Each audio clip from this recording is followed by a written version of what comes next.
Hello everybody, welcome back to Firefield Junction, and I've got another review for you today. And today's loco is one that I haven't looked at before yet, however it's been out for quite a while now. As we can see, today we've got one of the Bachmann Class 20s for us today. Now this is one of the older versions, it's not the latest brand new tooled version, it is the version before that, so it's not going to be quite as good as Bachmann's newest version. However, we know obviously it's Bachmann, so it's going to be good. Most of their models are very good, so we should have a very good experience with this particular loco today, hopefully. Now I've looked at a Hornby one, a Hornby Class 20. Well, I've looked at a couple of them before actually, quite a few years ago now. I don't have those two anymore because I just never really used them, so they were sold on to new owners. However, the Bachmann ones, and this one as well, hopefully I should get some more use out of it. Well, obviously for a start it's GBRF, so obviously a nice modern freight company, so that should hopefully help to some extent.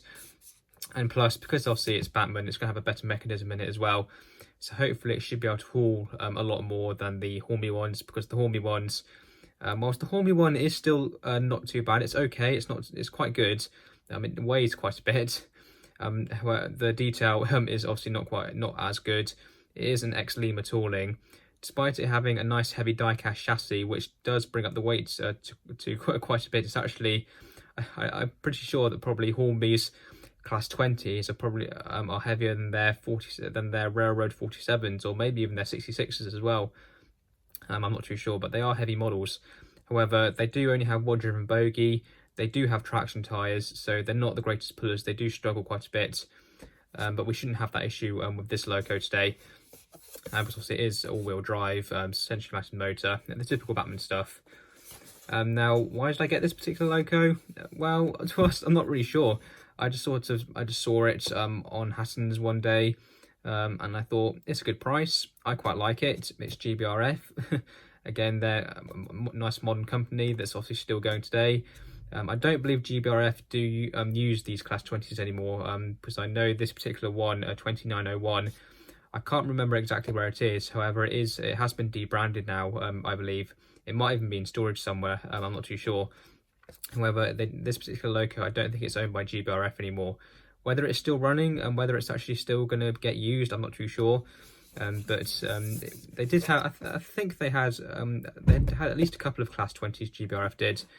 They obviously had this one, a 2901, and they had another one as well that had the actual like domino style head code at each end. I can't remember what number that one was, but they did have at least a couple of Class 20s. They might have had a few more. I don't know exactly what they got used for, but they did use them. I don't know how long they used them for, but they did have a few, which was quite nice, I suppose. Made a bit of a change from the typical 66s and stuff. But yeah, overall, it's not a bad model by any means. It has already been out of the box and tested and everything, just to make sure it still works, and it does seem to be okay. Obviously the Class 20s in real life, nice and quite iconic diesels. Obviously very, very familiar. They've got the very unique sound, haven't they? Obviously nicknamed choppers because the sound that they make. Usually seen as double headings, so you'd obviously have one sort of this way around, and then you have another one which was nose and then cab over here and stuff. Obviously mainly I think for freight traffic. They did pull the odd passenger train, but they were mainly for freight for the most part. Still running today. There is still a few running on the main line, quite a few preserved as well. So if you do want to see one of these, there's still plenty of them running, so it shouldn't be too hard to do that. This particular one is obviously a 20-9, so it's been quite heavily modified by GBRF probably. Probably more on the inside, I'm guessing, but I'm not too sure. But yeah, it's a subclass 9, and it's obviously number 1. If we look at the end of the box, and we can see, so the model code for this is 32-037. It's a Class 20 diesel, 2901, GBRF Europort, so GBRF livery. 21-pin DCC ready, and getting the bodies on and off these is nice and easy. She has been chipped as well, not by me. She did come fitted with a decoder, even though it said she didn't. But it was quite a nice surprise to see that when she turned up, she had a decoder fitted. It is one of the older 21-pin Bachmann decoders, because Bachmann, when they changed their decoders, Obviously, I think the current ones are the 36-557 decoders, I think, and they are blue. I suppose that's the best way to describe them. They're blue. But the one in here is a Bachmann one, but it's the green ones. So it's an older 21-pin Bachmann decoder. It's not a terrible decoder in my opinion. I know there have been some people out there that probably have had issues with them. The Loco run it is quite a bit of a noisy runner. Probably partially, I suppose, maybe to the mechanism, because I do have another of these Bachmann Class 20s with sound fitted, and even that one, the mechanism is quite a noisy one. I think it's just the motors probably that are inside these. They're probably just quite noisy motors, but they're still nice and smooth. They're not terrible motors by any means, but she is a bit of a noisy runner. I have got a better decoder to go into her though, because I want to try and at least get a bit of quieter performance from her. So I've got a slightly better 21-pin decoder that can go in here than the one that's already in here. Can then go into another Loco. But enough rambling on. I think we need to open the box before we get bored. If we look at the back quickly, then we have got information there about the Class 20, so you can read that if you want to. But quite a lot of them built. They did last quite a while, I think. But yeah, if you want to read that, then feel free to. But anyway, let's open her up and have a look. So typical Bachmann packaging, very nice. We're used to this. So if we just slide that out. There we go. So we've got the usual paperwork here, so might as well have a quick look through that. I think this is just the guarantee and stuff like that, and Collectors Club. Yeah, I'm not too interested in that. This will probably be a bit more helpful, this bit. We'll just put the logo to one side. So this is interesting. So the route indicator discs. So it actually talks about sort of each, I suppose, I can't really think of the word for it. Configuration. There we go. That's the word I'm looking for. Sort of like what each configuration of discs if you were to fit some to the front of the Loco, because you can see them there in the detail bag. So when you put them on the front of the Loco, it talks about like whichever way you arrange them, it tells you what particular train this is. So it tells you can see there's ordinary passenger, branch passenger, fully braked, express freight, mineral, ballast, light engine. So that's quite interesting. It's quite nice that they've included that, in case you didn't know what the different configurations of disc meant, which includes me, because I had no idea what they meant. Well, I sort of knew what they were used for, but I didn't know exactly what the configurations meant. But that's a nice inclusion. So if you want to make up a particular type of train with this, not that you probably use these discs on this particular Loco, because I doubt the discs were really used at this point when this Loco was running in this livery.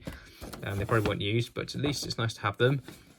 And then we've got the typical stuff on the other side there. So DCC, decoder, sound, buffer beam detail. That's quite nice. So I'll definitely be fitting some of that.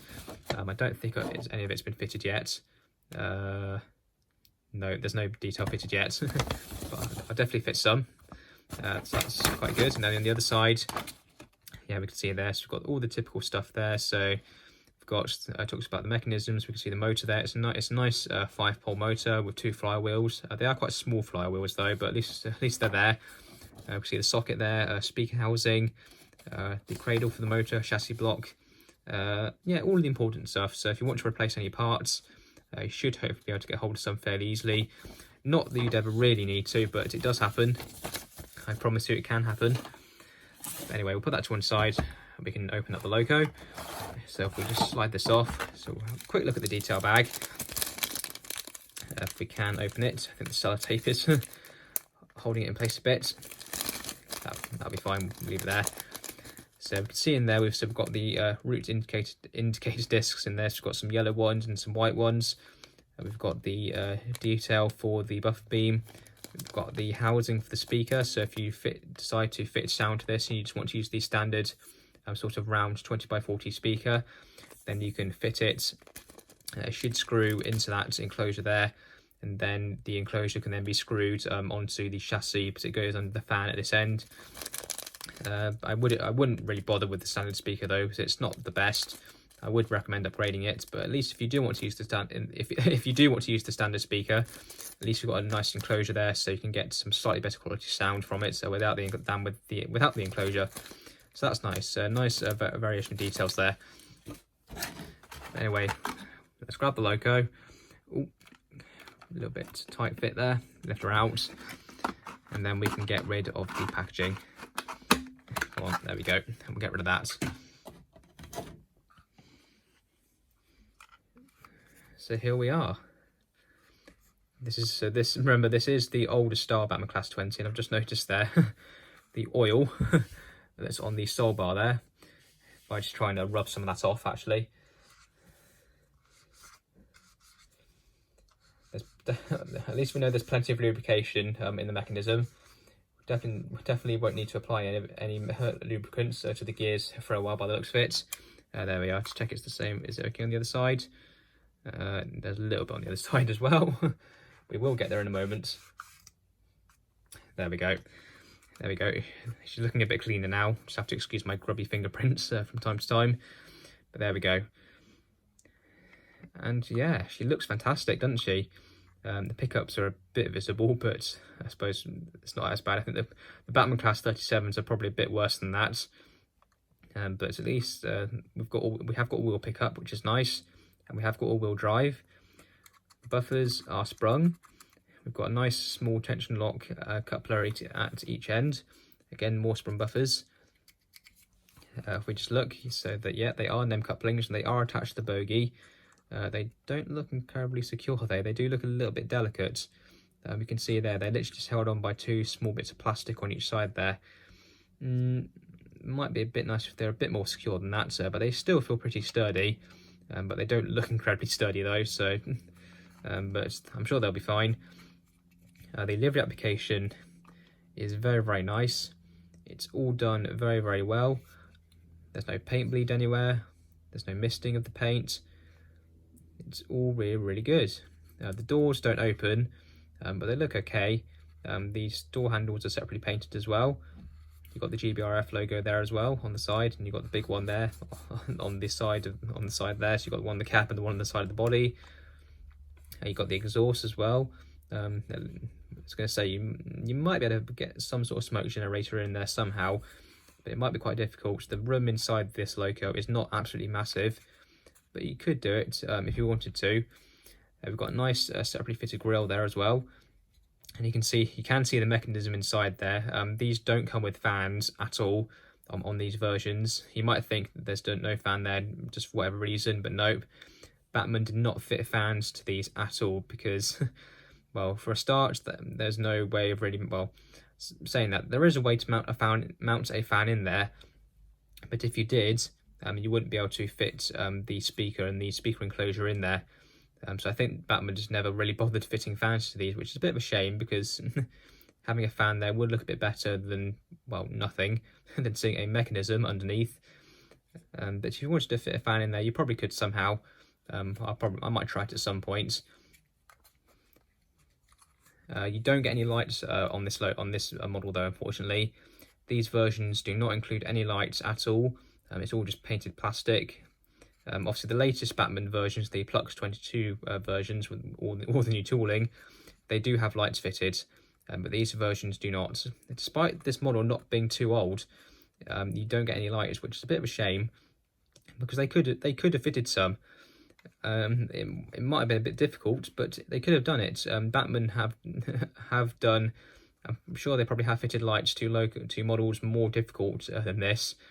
But it's a bit of a shame we don't have lights. But I suppose you could fit some if you wanted to. You might be able to at least get an LED inside the high intensity headlight there, and on the one on that end as well. I'm not too sure about any of the other lights though. But you might be able to fit an LED again behind that high intensity headlamp there, and on that one there. I'm sure it's possible. I could even try it myself in the future if I wanted to, but I'm not going to for the moment. We've got some nice metal handrails down the side as well. They are separately fitted and they do feel quite sturdy, which is nice.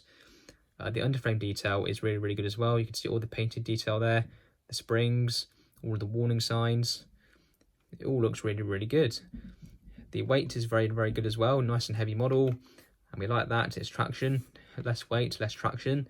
Well, usually, unless the model has traction tyres, so it cheats. But yeah, there's plenty of weight. Even these sort of tanks here on the underframe of the chassis, all of this is solid metal, completely solid metal, and that obviously helps bring the weight up quite a bit. But taking the body off these is incredibly easy. If you want to take the body off these, all you do, take out that screw there, and you take out that screw there at that end, and then the body just lifts off, nice and easy. It's really easy to do. The DCC socket is around, no, it's not at that end, I think it's over, or is it that end? Yeah, the DCC socket is over around here somewhere, I believe. And then obviously the speaker goes here. It's really easy to put a decoder in here if you want to. I was going to show you how to do that, but because this one's already had one fitted, then I won't. But if you do want to take the body off this model, or any of the Bachmann Class 20s like this, then it's really easy to do. Again, just 2 screws, one at each end, body lifts off nice and easy, and there's plenty of room there for a decoder, plenty of room in there for a somewhat decent speaker. And that's it. It's all nice and easy to do, really easy. Then you can put the body back on, put the screws back in. That's it, nice and easy to do.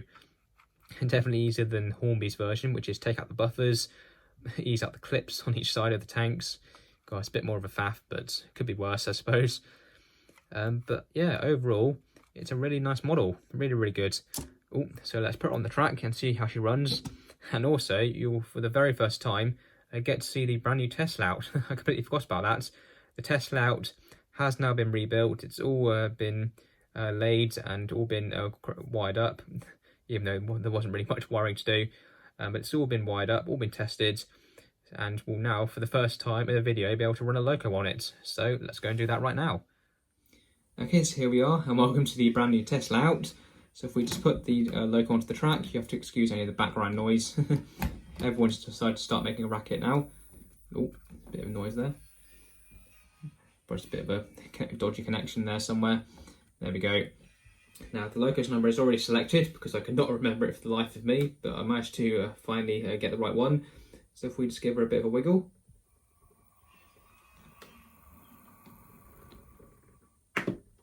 Yeah, very nice. The other way. Yeah, you can probably hear there, she is a bit of a noisy one. I don't know why, because she has been, I gave her a full service before, well, before I gave her a run in, just to make sure she was all good. It's probably, I think it's just the motor. All of the gearing is silent. I think it's just the motor in these models is quite noisy. However, I can just about put up with it. It's literally on the brink of any louder and I probably could go completely mad, but I think I can just about put up with it.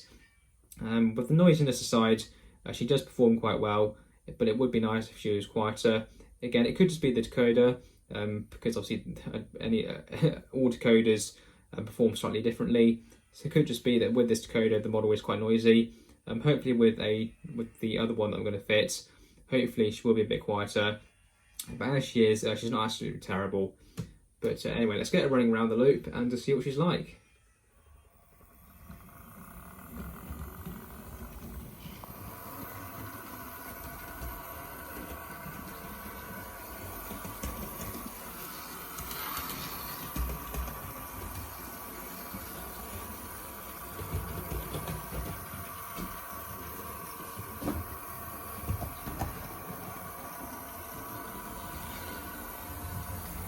Well, she's running fairly well. Again, a very noisy one, but overall, she's great. She's nice and smooth.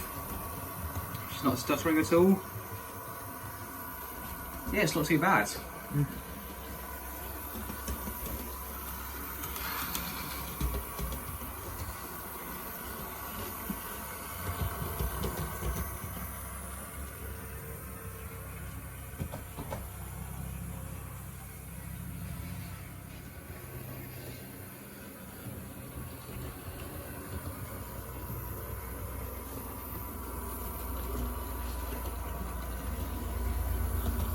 Well, she has been running for a little while now. She's done quite a few laps of the layout.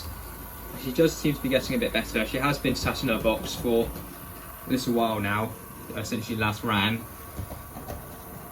But I think one of the things that I might do is test, see how strong she is. Now, I'm not going to go mad. I'm not going to hook up a massive rake of wagons to her. But what I am going to do is, if we just swing back around over here, I do have these two Class 66s here. They're both Bachmann ones. However, they are both dummy units. Everything's been stripped after them. There's no motor inside either of them. No circuit boards, no electricals at all. Most of the gears are gone. There's no lights. I've basically stripped out everything I can to try and make them as light and as freewheeling as I can. So I think what I'm going to do is I'll hook them up to the Class 20 and we'll see if you can handle them, and hopefully it look a little bit interesting as well.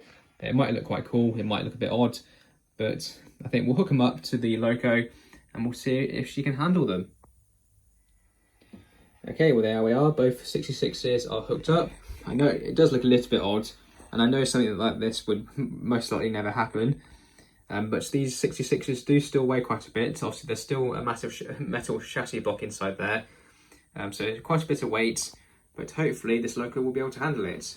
I tested this with the Hornby ones, and neither of those could do it when I had them, but let's see if this particular Loco can do it.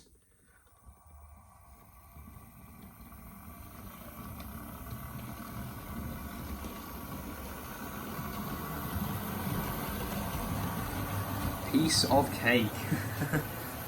She might have struggled a tiny bit on the corners, however the 66s do seem to put, I think they do put a bit more, do create a bit more drag on corners. However on the straights, they do roll very nicely.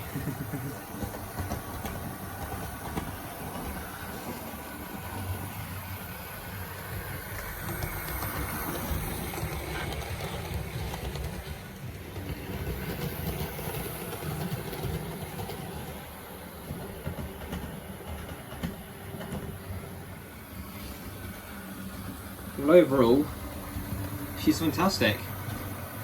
Fantastic Loco, great detail, a great mechanism, performance is almost second to none, and her haulage capability, as you can see, it's great. Now I know it's only 2 Locos, so it doesn't seem like a massive amount of weight, but believe me, these 66s are heavy, and they do still have a fair bit of drag to them. But she's hauling them like they're not even there. So if you do want one of these older Bachmann Class 20s, I definitely recommend you get one. Hopefully I will look at one of the brand new ones in the future at some point. But these older versions, they still do perform well. And they still do definitely hold their own.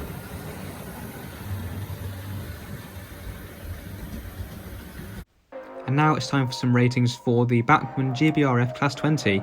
And overall, I think this is a really fantastic model. Detail, I've given 8 out of 10. Now, whilst the detail is very good, you've got your separately fitted handrails, lots of various printed details. The livery application is really, really good. Underframe detail is really good.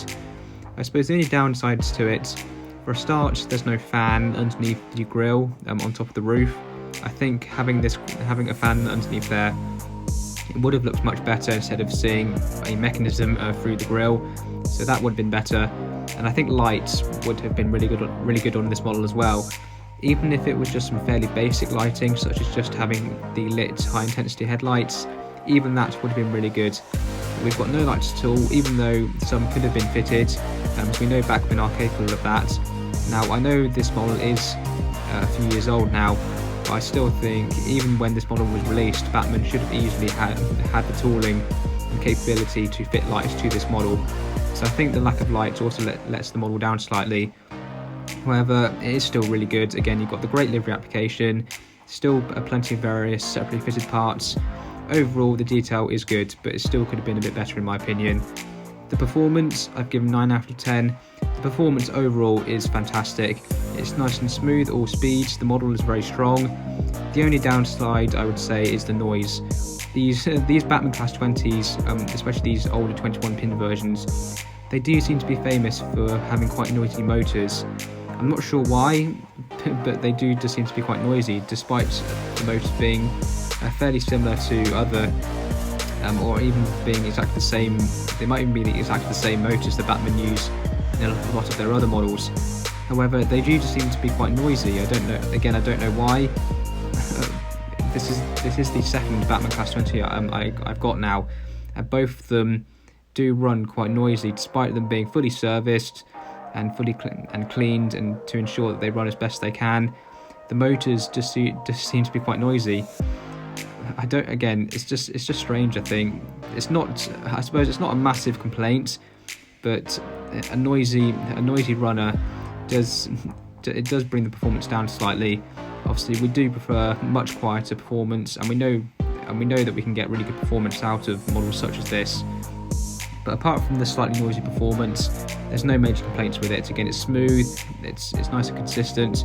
Overall, no major complaints with it. The quality, I've also given 9 out of 10. Again, the only thing that I think lets the quality down, again, is the lack of lights, and again, the fan underneath the grille. Those are my only minor quality complaints really, because overall the model is built really well, it feels really sturdy in the hands, it's nice and heavy. Overall the quality is good, but again, lights would have been nice, as well as a fan underneath the grille, just to improve the cosmetic look of the model. And then finally, the value for money. The value for money I've given 9 out of 10 as well. I really did want to give it 10 out of 10. However, for the price I paid, because the price I paid for this model was a total of £117.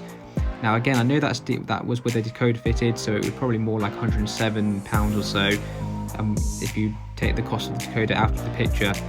I still think for over £100, I still think this model should have had lights. Again, I know I keep complaining about the lack of lights, but I think the model should have definitely had lights. They could have fitted some, as I've already mentioned. It would have been nice to have seen lights, and for the price that I paid, I think lights wouldn't have been totally unreasonable.